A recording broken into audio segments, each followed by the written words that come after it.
Alright, how we doing, folks? Yo, boom! Welcome to 5 numbers after the name. Games be in action. Final Fantasy. Y'all already know how we be is doing. Played it on the Game Boy Advance version of the game. The Dawn of Two Souls, or it comes with like Final Fantasy 1 and 2.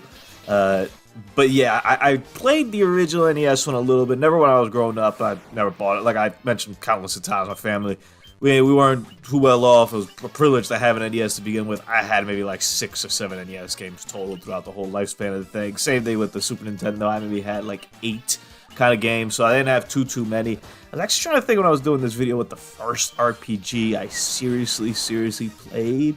And man, I gotta go back into the vault and start like digging through and see. Man, Ogre Battle stands out, but I don't think that was the first one that I played. I gotta go back into it, but I did dabble in Final Fantasy on the original NES a little bit back in the day, just like a friend's house kind of thing. And then I have played it since on a copy that I have. But when I sat down, I was like, no, man, I want to play through this. And as you'll notice here, we went through the Adventure Islands 1, 2, 3. I didn't play anything on the Super Nintendo, the Game Boy. Maybe eventually I'll circle back to those. But you're gonna see I go through Final Fantasy 1 through 6. I skipped 3 because I played 3 on the DS a while ago when they remade that. So I think I do 1, 2, 4, 5, 6, whatever. You know the whole difference between 3 and 6 in the US and all that jazz. I was ignorant of that as a kid. Still barely fully understand it in all fairness. But I kind of just walked my way down the line, and then I played 7, remake the second part of it, and we'll play the third part some other point. I've started 7 on and off at times. I have it on the Switch, which I think is kind of the best chance I would ever have to fully play it.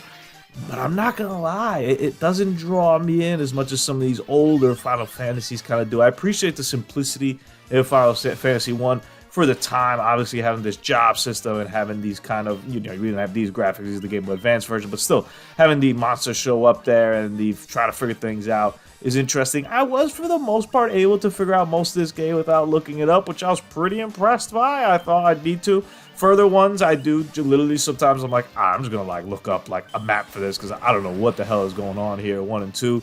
And I'm sure I didn't max and min things as best as I could. I just kind of did the best I can with what I was given, but I managed to beat it.